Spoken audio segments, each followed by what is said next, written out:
पालिका वृक्षारोपण किया जा रहा है उसकी जिम्मेदारी के जस्ट सामने। और हमारे साथ में हंसराज जी सर है, ये बताएंगे वृक्षारोपण की क्या विशेषता है क्या नहीं। हंसराज जी सर, पौधों के बारे में या वृक्षारोपण ये ऐसा प्रोग्राम रहता है जिसके अंदर हमें हमारे जो वन्य जीव जंतु पशु पक्षियों के लिए एक आवास की जगह मिल जाती है पौधों के माध्यम से। और पौधों को पेड़ों को बचाने का हमारा इतिहास भी रहा है, लंबा इतिहास रहा है।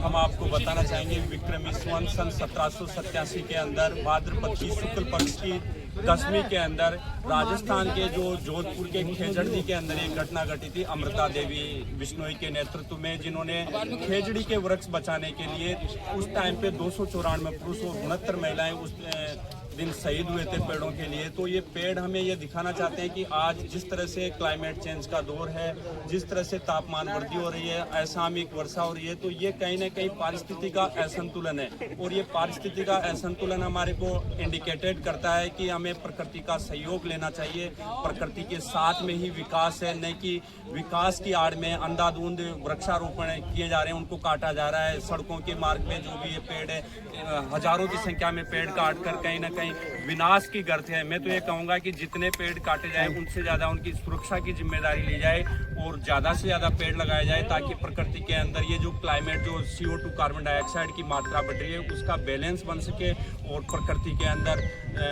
कार्य साकार हो सके। इसमें हमारी मुहिम भी है कि हर आदमी अपने जन्मदिन पे वार्षिक जो वर्षगांठ होती है शादी की, अपने बच्चों के जन्मदिन पे 1-2 पेड़ लगाकर उसमें अपना योगदान दे, ताकि वो पेड़ धीरे धीरे लंबा भी होगा, बड़ा भी होगा। तो आपको भी ये लगाया गया कि हमें हमारे जन्मदिन को एक नए उत्सव में प्रकृति के बीच में मनाने का कार्य किया, तो इससे कहीं ना कहीं प्रकृति का बैलेंस भी बनेगा, आपकी यादें भी चिरस्थायी होगी और प्रकृति में हम सभी का योगदान भी होगा। हमारे को पेड़ों से मिलती है। अगर हम कहें कि मतलब पेड़ों का जो महत्व है, तो मैं ये कहूँगा कि ईश्वर का वास है पेड़ों में, क्योंकि हर सजीव प्राणी को जीवित रहने के लिए ऑक्सीजन की जरूरत होती है। और मैं कह सकता हूँ कि ऑक्सीजन हमेशा पेड़ों से ही मिलती है। तो अगर पूरी दुनिया में अगर पेड़ नहीं रहेंगे तो आदमी को ऑक्सीजन नहीं मिलेगी, पशु पक्षियों को ऑक्सीजन नहीं मिलेगी, तो कोई भी इंसान या कोई भी जीव जीवित नहीं रह पाएगा। तो इसका मतलब यह है कि पेड़ वो चीज़ है जिसके लिए पूरी कायनात को जीवित रखने के लिए वृक्षों का विधान है। इसलिए हमारे शास्त्रों के अंदर भी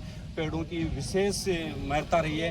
आपको हम बताना चाहेंगे मत्स्य पुराण के अंदर एक श्लोक है, 10 कूप वापी समूह वापी 10 कुओं के बराबर एक बावड़ी को गिना गया है, और 10 बावड़ी के बराबर एक तालाब को लिया गया, और 10 तालाब के बराबर एक सुपुत्र जो अच्छा योग्य पुत्र है उसकी गिनती 10 तालाब के बराबर ली गई, और 10 पुत्रों के बराबर एक वृक्ष को गिना गया। इस तरह से महिमा मंडल की गई है पेड़ों की मत्स्य पुराण के। उनका भी उद्देश्य ये था कि लोगों में प्रेरणा जागृत होगा कि पेड़ ही सब कुछ है। ये कह सकते हैं कि ईश्वर का वास है पेड़ों के।